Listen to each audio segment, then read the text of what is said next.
வணக்கம் மச்சான். வணக்கம் ராம். நான் சொன்னேன்ல, அ செமிஃபைனல் இந்தியா நீ 70% சான்சஸ் நீ சொன்னேன். 70% சொன்னியே. அங்க வெறும் 51, 49 தான போச்சு. அது 45 ஓவர்லயே முடிச்சிருக்கலாம்டா. அது அப்படியே கொஞ்சம் 2 அப்ப ஓவர் ஏன் இழுத்துட்டோம். முடியல? சரி விடு. விடு தம்பி மேட்ச் வின் ஆச்சுல்ல. தம்பி இன்னும் ஒரு 25 ரன் மட்டும் எக்ஸ்ட்ரா அடிச்சிருந்தானுங்க. ஈஸியா வின் பண்ணியிருக்கலாம்டா. இப்படியே தான் சொன்னா 2023 வேர்ல்டு கப். 2023 வேர்ல்டு கப் நமக்கு என்ன சொல்றது? ஒரு பிளேயர் கம்மியா இருந்தாங்க. பாண்டியா இல்ல. அதுக்கப்புறம் இன்னொரு நல்ல சாலிடான பேட்ஸ்மேன் இல்ல. அந்த யார் இல்ல? சூரியகுமார் அந்த சூரியகுமார் யாதவ்ல அந்த அந்த டைம் அந்த எண்டுல ஒரு பேட்ஸ்மேன் இல்லாம இருந்தாங்க. அப்ப ம். கேஎல் ராகுல் செகண்ட் டவுன் வந்தாரு. ஆமா, எல்லாருமே இதே பேட்ஸ்மேன்ஸ் தான். அன்னைக்கு நம்ம கம்மி அடிச்சோம். இன்னைக்கு இவங்க கம்மி அடிச்சாங்க. சரி விடு. மேட்ச் முடிஞ்சிச்சு. சரி. ஓகே, மேட்ச் முடிஞ்சிருச்சு. ஒரு ம். சந்தோஷம் என்னன்னா இந்தியா ஃபைனலுக்கு போயிட்டாங்க. அவ்வளவுதான். மிகப்பெரிய மைட்டி ஆஸ்திரேலியா வெளில ஆமா. தள்ளுனாங்க. அது அது ஒரு பெஸ்ட். ஸோ நேரா என்ன பண்ண போறோம்னா, நம்ம இப்போ இந்தியாவோட பவுலிங் ம். இந்தியாவோட பவுலிங் எப்படி இருந்தது? இந்தியாவோட பவுலிங் முடிஞ்ச உடனே ஆஸ்திரேலியா பேட்டிங்கு, அதுக்கப்புறம் Australia bowling, India batting. So இந்தியாவோட பவுலிங்ல நீ யாரெல்லாம் வந்து இன்னைக்கு நல்லா பெர்ஃபார்ம் பண்ணாங்க, யாரெல்லாம் இன்னும் பெட்டரா பெர்ஃபார்ம் பண்ணிடலாம்னு சொல்றேன். ஆ இதுல ஆக்சுவலா வருண் சக்கரவர்த்தியோட பவுலிங் ரொம்ப குரூஷியலா இருந்தது. ம். ஓகேவா? ஆமா. நல்லா பவுல் பண்ணியிருந்தாரு. ஈவன் ஜடேஜாவும் சூப்பரா பவுலிங் போட்டிருந்தாரு. ஆ. ஆ அப்புறமா அக்ஸர் படேல் பரவால்ல நல்லா தான் பவுலிங் போட்டாரு அக்ஸர் படேலும். பட் ம். குல்தீப் யாதவும், அக்ஸர் படேலும் ஓகே குட் பவுலிங். பட் அவங்களோட இம்பாக்ட் அதுல இல்ல. குல்தீப் அதோட இம்பாக்ட் அந்த பவுலிங்ல தெரியாம போயிடுச்சு. But he is a good bowler we know very well. But அவரோட இம்பாக்ட் அதுல இந்த செமிஃபைனல்ல இல்லாம இருந்தது. ம். ஓகே. ஆமா, ஆமா, ஆமா. பாண்டியாவும் நல்லா ஓகே ஆவரேஜ். சமியும் நல்லா பவுலிங் போட்டு விக்கெட் அதிகமா எடுத்திருந்தா வந்தாரு. ம். 3 விக்கெட் எடுத்தார்ன்னு நெனைக்கிறேன் சமி. ஆமா. ஆமா. ஸோ உன்னோட கருத்து என்ன பவுலிங்ல? என்னோட பவுலிங்ல எல்லாருமே ஸ்பாட் ஆன் இருந்தாங்க. ம்ஹ்ம். யாரும் குறை சொல்றதுக்கு இல்ல. ஸோ இனிஷியலா பாண்டியா கொஞ்சம் ரன்ஸ் குடுத்தாரு. பட் அந்த ஃபைனல் விக்கெட் எடுத்து ஒரு இன்னும் 4 பால் இன்னும் கொஞ்சம் 5, 10 ரன் எக்ஸ்ட்ரா போயிருக்கலாம். அது ஒண்ணு ம்ஹ்ம். பண்ணாங்க. அப்புறம் ஜடேஜாவும் சூப்பரா போட்டாரு. 2 விக்கெட் எடுத்தாரு. குல்தீப் ம். ஓகே தான். ஐ மீன் லைக் எல்லா நாளும் எல்லாருக்குமே இதாவாது. அன்டில் அன்லெஸ் ரொம்ப ரன்ஸ் லீக் பண்ணாம ஆமா. வித்தின் எக்கானமி போட்டா ஓகே தான். ஆமா எக்ஸாக்ட்லி. ஏன்னா குல்தீப் ரொம்ப ரன்னும் கொடுக்கல. பட் ஆமா. ஓகே. பட் அவர் இம்பாக்ட் அதுல இல்ல. அவ்வளவுதான். ஆனா வேற ஒண்ணும் இதுல மெயினா பேசுறது அஹ், அக்ஷர் பட்டேல். அக்ஷர் பட்டேல் தான் நான் அக்ஷர் பட்டேல் அப்புறம் ஷமி தான் எனக்கு ரொம்ப பிடிச்ச பவுலிங் போட்டாங்க இன்னைக்கு பர்சனலா. ஏன்னா அக்ஷர் அப்படி. பட்டேல் அந்த மேக்ஸி விக்கெட் எடுக்கலைன்னா ம்ஹ்ம். கதை என்ன இருக்குன்னு தெரியாது. மேக்ஸி அப்போதைக்கே நெகோஷியேட் பண்ண பார்த்தாரு. ஏன்னா ம். நெகோஷியேட்னா அப்பதான் ஒரு சிக்ஸ் அடிச்சாரு. அது வெளில போட்டாரு. அக்ஷர் இது உள்ள போட்டாரு. டெங்குன்னு விக்கெட் போயிடுச்சு. ம். எனக்கு என்னன்னா அவங்க இன்னும் கம்மியா அடிச்சிருப்பாங்கன்னு நினைச்சா யாரும் அடிச்ச மாதிரியே தெரியல. 260 அடிச்சுட்டானுங்க. ஸோ அது சுமித்தும் இன்னொரு பேட்ஸ்மேனும் நல்லா அடிச்சாங்க. சுமித் இல்ல, 70 அடிச்சாரு. அந்த பீரியடுக்கு அப்புறம் தான் நான் 240 230 தான் அடிப்பாங்கன்னு பார்த்தேன். ஏன்னா ஸ்மித்து, மேக்ஸ்வெல், கேரி 3 பேருமே அவுட் ஆயிட்டானுங்க. வேற யாரும் அடிக்க முடியும். அப்போ கூட அவங்க 260 வரைக்கும் வந்துட்டானுங்க. ஸோ இதுவே மேக்ஸ்வெல் ஒரு 2, 3 ஓவர் இருந்தா கூட வேற சீனா இருக்கும். ஸோ அக்ஷர் பட்டேல் தான் மெயினா. அப்புறம் இன்னொன்னு ஷமி. ஷமி ஐசிசி அப்படின்னு எழுதி வச்சாலுமே செம்மையா போடுறாரு. ஏற்கனவே ஆமா. அவர் ஐசிசி டோர்னமெண்ட்ல டாப் விக்கெட்ஸ்ல 5க்குள்ள போயிட்டாரு. அவருக்கு ஓ! மேல 4, 5 பேர் தான் இருக்காங்க. மெக்ராத்து, முரளிதரன், இன்னும் 2 யாரு பேர் இருக்காங்க. ம்ஹ்ம். இவர் 2 பேர் தான் ஐ மீன் எனக்கு பர்சனலா பிடிச்சது. இதுதான் இந்தியன் பவுலிங்ல ம்ஹ்ம். எனக்கு பிடிச்சது. அப்புறம் ஓகே. கடைசியில் ஹார்திக் பாண்டியா. இவங்களெல்லாம் எதுக்கு பவுலர் வச்சு 50 ஓவர் போடணுன்னு 4 பால் 5 பால் இருக்கும்போதே அவுட் பண்ணிட்டார் ஒரு பவுலரை. ம்ஹ்ம். ஸோ இதுதான். ஓகே. அப்புறம் பரவால்ல. ம். எதுக்கு ரோஹித் சர்மா இவருக்கு கொடுக்குறாரு? இன்னும் அப்போதைக்கு இன்னும் 2 ஓவர் அக்ஷருக்கு இவங்களுக்கெல்லாம் இருந்தது. அக்ஷருக்கு ம்ஹ்ம். 2, ஜடேஜாக்கு 2 இருந்தது. எவருக்கு ம்ஹ்ம். இதுக்கெல்லாம் கொடுக்குறாருன்னு நினைச்சா நான் கடைசியா ஸ்டம்ப் பண்ணி இது பண்ணிட்டாங்க. நல்லா ம். இருந்தது. ஸோ இதுதான் ஓகே. பவுலிங்கு. அப்புறம் ஆஸ்திரேலியன் பேட்டிங். ஆஸ்திரேலியன் பேட்டிங் தெரியல ராமா மேட்ச் நான் அந்த அளவுக்கு ஆக்சுவலா வந்து நான் ப்ராஜெக்ட் அப்படியே இருந்தேன்னா ஒரு பால் கூட ஒழுங்கா பார்க்கலடா. நான் ஓ. உக்காந்து இதுதான் பார்த்தேன். ஹைலைட்ஸ் தான் உட்காந்து பார்த்தேன். ம். ஆமா பயங்கர ஆக்குபைடா இருந்தது. தான். ம். ஸோ பேட்டிங் வந்து ஃபர்ஸ்ட் பிகினிங் நான் ஸ்கோர் மட்டும் பார்த்துட்டு இருந்தேன். ஸோ ம். இவன் வந்து டிராவிஸ் ஹெட் வந்து அடி அடின்னு அடிச்சிட்டு இருந்தேன். நான் வந்து யோசிச்சேன், ஆஹா வந்துட்டாரியா வந்துட்டாரியா அப்படின்ற மாதிரி தான் இருந்தது. ஆனா ம். பட் பரவாயில்ல. வருண் சக்கர வந்து correct. Actual Travis Head first பால்லே விக்கெட் சமில. லைட்டா அந்த பால் டச். ஆமா. அப்பயே தூக்கி இருந்தா இன்னும் ஸ்கோர் எல்லாம் 200 வந்திருக்கும்னு நினைக்கிறேன். ஆமா. ஆமா. So it's okay. Australia batsman Smith நல்லா விளையாடினாரு. ஆமா. ஸ்பின்னு வந்து நல்லா விளையாடினாரு. கொஞ்சம் திணறினாரு. பட் இருந்தாலும் நல்லா விளையாடிட்டாரு அவரு. ம். ஆமா. ம், இவரு வேற யாரு நல்லா விளையாடினா பேட்டிங்ல? கேரி விளையாடினாரு, சூப்பரா விளையாடினாரு கேரி. ஓ கேரி. டாப் கிளாஸ் இன்னிங்ஸா இருந்தது. ஸ்வீப்பு, ரிவர்ஸ் ஸ்வீப்பு, கரெக்டா கேப்ல ஃபோர் அடிக்கிறதாட்டம், யாரு டார்கெட் பண்றது. ஆக்சுவலா கேரி வந்து இன்னும் கொஞ்சம் ஃபுல்லா விளையாடிட்டு இருந்தாங்கன்னா கண்டிப்பா ஒரு 280 போயிருக்கும். ஐ மீன் லைக் கேரி அவுட் ஆகும்போது இன்னும் 7 8 ஓவர் இருந்தது எனக்கு. ஐ எம் நாட் ராங், கரெக்டா தெரியல. ஆனா கேரி ஃபுல்லா 50 ஓவர்ஸ் விளையாடிட்டு இருந்தானா கண்டிப்பா ஒரு 280 ஆன் த கார்ட்ஸ். ஓ 280. அது ஒண்ணு. அப்புறம் கேரி ஸ்மித் சூப்பரா விளையாடினாரு. ஸ்மித் சூப்பரா ஸ்மித் விளையாடினாரு. வந்து அதான் இந்த மாதிரி பெரிய பிளேயர்ஸ் எல்லாம் பிக் மேட்சஸ்ல விளையாடுவாங்க அப்படிங்கறது ப்ரூவ் பண்ணாரு. அவர் இன்னும் கொஞ்சம் விளையாடிருக்கலாம், இன்னும் கொஞ்சம். ஐ மீன் லைக் அவங்க வந்து அப்போவே நிறைய 300 மேல எதிர்பார்த்தாங்களா என்னன்னு தெரியல, ஸ்பீடா விளையாட பார்த்தாங்க. பட் அவங்க பொறுமையா வந்து ஒரு பேட்ஸ்மேன் வந்து ஆங்கர் ரோல் பண்ணியிருந்தாங்கன்னா இன்னும் நிறைய ரன்ஸ் வந்திருக்கும். அது ஆமா. நம்மளுக்கு நம்மளுக்கு நல்லது, அதை விடு. ஆக்சுவலா இன்னொன்னு இன்னொன்னு வந்து அவங்க வந்து எப்போ அவுட் ஆகணும்னா அடிக்கலான்னு அப்போதான் விக்கெட் படபடன்னு விழுந்துடுச்சு. ஆமா. ஓகே அவங்க வந்து 25 ஓவருக்கும் 30 ஓவருக்கும் ரொம்ப கம்மியான ஸ்கோர் தான். அதுக்கப்புறம் தான் அவங்க பட்ட பட்ட பட்டுன்னு விக்கெட் விழுந்துட்டாங்க. ஆமா. அது ஆமா. தெரியும். ஏன்னா ஸ்பின் இந்த மாதிரி இருக்கும்போது அவ்வளோ ஈஸியாக நெகோஷியேட் பண்ண முடியாது. பிட்ச் வேற கொஞ்சம் ஸ்லோ ஆயிடுச்சு. ம். சிங்கிள்ஸ் தான் எடுக்கணும் அந்த மாதிரி டைம்ல, இல்லைன்னா டவுன் த கிரவுண்ட் தான் ஆடணும்.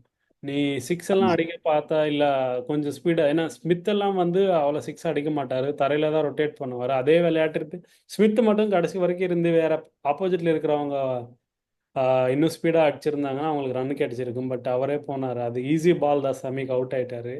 ஆமா. ஆமா. ஸோ இவங்க கிட்ட வந்து ஹெட்டு, அப்புறம் வந்து ஸ்மித்து, அப்புறம் கேரி.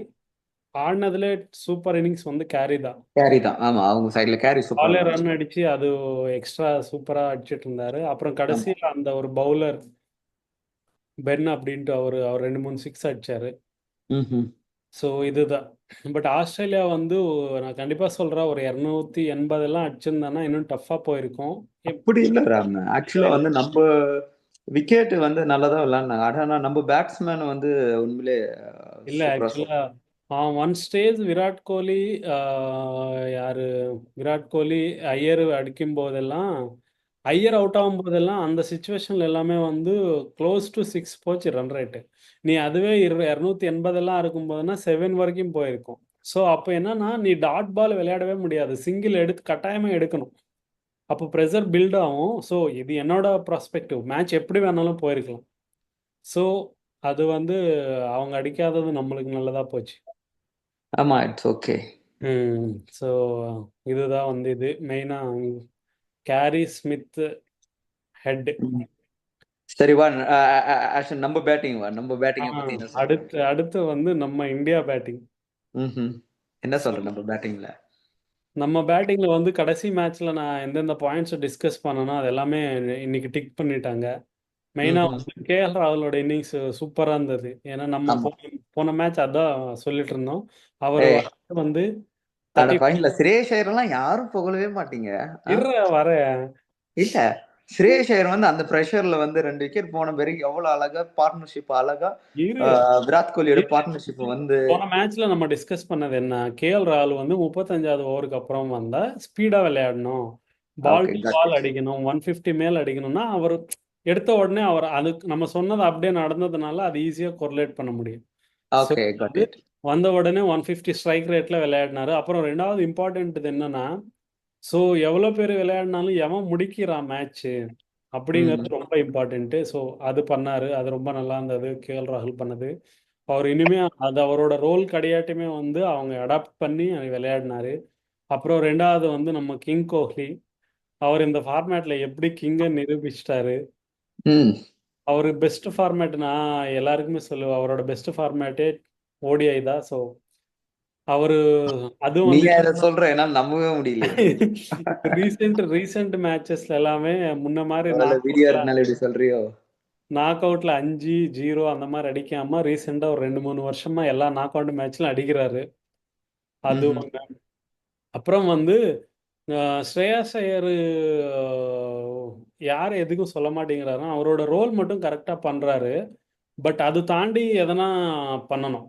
ஐ மீன் லைக் அவரோட ரோல் கரெக்டா பண்றாரு. பட் பெரிய நாக் விளையாடணும். அப்பதான் வந்து மக்கள் வந்து ஞாபகம் வச்சுப்பானுங்க. ஸோ நீ கொஞ்சம் செல்ஃபிஷா விளையாடணும். ஐ மீன் லைக் நீ ரன் அடிச்சாலுமே சரி. ம்ஹ்ம். So, அது வந்து பெரிய இன்னிங்ஸ் ஆடணும். இல்லைன்னா கேம் முடிக்கிற மாதிரி ஆடணும். எப்போ அவுட் ஆயிட்டோம் ஒரு 50-60 அவுட் ஆயிட்டோம்னா எனக்கு தெரிஞ்சு இந்தியா டீம்ல பெருசா யாரும் பார்க்க மாட்டாங்க அது. அஃப்கோர்ஸ் அந்த மேட்ச் வின் ஆகிறதுக்கு யூஸ் ஆகும். ஆனா வெளியில யாரும் பேச மாட்டாங்க. ஆனா அவர் வேற லெவல் ஆஃப் கிரிக்கெட் விளையாடுறாரு. அவர் செம்ம ஃபார்ம்ல இருக்காரு. அந்த ஒரு ரன் அவுட் இருந்துச்சுல, ம். அந்த ரன் அவுட் ஆக்சுவலா மேட்சை திருப்பிடுச்சு. அந்த ரன் அவுட் மட்டும் ஆகாம இருந்ததுன்னா இன்னும் கண்டிப்பா சொல்றேன் 25 ரன் ஈஸியா வரும். ஈஸியா வந்திருக்கும். 290 கிட்ட டார்கெட் வந்திருக்கும் அப்பனா. ஆமா. அப்புறம் ம். இன்னொன்னு எல்லாரும் கேட்ட கேள்வி இது கரெக்டா இல்லைன்னு தெரியல. ஏன் சுப்மன் கில் இருக்காரு? ஸோ நம்ம சொல்ற மாதிரி சின்ன சின்ன சின்ன மேட்ச்லாம் சூப்பரா விளையாடுறாரு. ஆனா ஒரு ப்ரெஷர் சுச்சுவேஷன் வந்துருச்சுன்னா அவர் இன்னும் நல்லா விளையாடுவாருன்னு நம்புறோம். அப்புறம் அவர்கிட்ட ஸ்கில் இருக்கு. பட் தெரியல அவரு வெரி பொட்டன்ஷியல் கேண்டிடேட் தான். ஆமா. நான் என்ன யோசிக்கிறேன்னா, நான் என்ன வந்து சொல்றேன்னா, வந்து நம்ம கிரவுண்ட்ல வந்து கொஞ்ச நேரம் நிக்கணும். ஓகேவா? நம்ம ம், வந்து அடிக்கணும்னு கூட இல்ல. கீப் ம், ரொட்டேட் த பால்ஸ் ரொம்ப நேரம் நிக்கணும் களத்துல. அப்படி நின்னா தான் நமக்கு ஒரு ஒரு கட்டத்துக்கு மேல ஒரு கான்ஃபிடன்ட் வந்துரும். நமக்கு விளையாடணும், அடிக்கணும்னு சொல்றேன். நம்ம விளையாடுனது கிடையாது. நம்ம சொல்ற அளவுக்கு பெரிய பிளேயரும் கிடையாது. ஆமா. நான் சும்மா இந்த சின்ன சின்ன கிரிக்கெட் விளையாடும்போதே ஸ்டே இன் த கிரவுண்ட். ஓகேவா? கொஞ்ச ஆ, நாள் கிரவுண்ட்ல இருந்தாவே ஒரு 12 ஓவர் இருக்கும்போது 4 ஓவர் கிரவுண்ட்ல இருந்தாவே நமக்கு ஒரு கான்ஃபிடன்ட் வந்துரும். 8 ம், ஓவர் அடிக்கிற போட்டு நல்லா பேட்டில் போட்டானா, அந்த மாரி இருந்தாலும் ஒரு 5 ஓவர்ஸ், 6 ஓவர்ஸ் நம்மளால முடியல. முடியும்னா எல்லாராலும் முடியும். ஆமா. At least he have to stay in the ground. ஓகேவா? At least sometimes at least 10 to 15 overs. அத ம். நம்ம வந்து பிளேயர் கொஞ்சம் ஃபோக்கஸ் பண்ணணும். நம்ம ஒரு 10 to 15 ஓவர்ஸ் இருந்தாலும் அதுக்கப்புறமா வந்து ஈஸியா ஷாட்ஸ் எல்லாம் ஈஸியா அடிக்க ஆரம்பிச்சிடலாம். ஓகே. ம். அது ஒண்ணு. அதான் என்னோட அப்புறம் கருத்து. அப்புறம் வந்து நம்ம இன்னொன்னு சொல்லியிருந்தோம். டாப் 3ல யாருன்னா ஒருத்தர் வந்து அட்லீஸ்ட் ஒரு 25, 30 ஓவர்ஸ் விளையாடணும். ஸோ இன்னைக்கு வந்து விராட் கோலி பண்ணிட்டாரு. அடுத்த மேட்ச்ல அவர் அட்லீஸ்ட் ரோஹித் சர்மா இல்லை சுப்மன் கில் பண்ணாங்கன்னா வின்னிங் ப்ராபபிலிட்டிஸ் ஜாஸ்தியா இருக்கும். அது ஒன்று. அப்புறம் ஸ்ரேயாஸ் ஐயர் பத்தி சொல்லவே வேணாம். அவர் எல்லாமே கலக்கலா பண்றாரு. அவர் இருக்கிற மைண்ட் செட்டே வேற மாதிரி இருக்கு. எனக்கு வந்து டிஃப்ரெண்ட் ஸ்ரேயாஸ் ஐயரை பார்க்குற மாதிரி இருக்கு. ரொம்ப ம். கான்ஃபிடென்ட்டா இருக்கு. அப்புறம் வந்து அவர் பேட் டச் வந்து நெக்ஸ்ட் லெவலா இருக்கு. ம்ஹ்ம். ஒரு சிங்கிள் எடுக்கிறதுக்கோ இல்ல ஃபோர் அடிக்கிறதுக்கோ யோசிக்கிறது இல்ல. ம்ஹ்ம். ஆமா. நிறைய நிறைய பேர் வந்து சிங்கிள் எடுக்கிறது வந்து கரெக்டா அடிப்பாங்க. ஆனா அது ஃபீல்டர் கைக்கு தான் போகும். ஸோ இவர் அடிக்கிறது எதுவுமே அந்த மாதிரி இல்ல. ரொம்ப சூப்பர் டச்ல இருக்கிற மாதிரி இருக்கு. அப்புறம் வந்து இன்னொருத்தர் பத்தி நம்ம கண்டிப்பா பேசியே ஆகணும். ஹார்திக் பாண்டியா. ஹார்திக் பாண்டியா. அவரு வந்து எப்பெல்லாம் தேவைப்படுதோ அப்பெல்லாம் டெலிவர் பண்றாருயா மனுஷன்.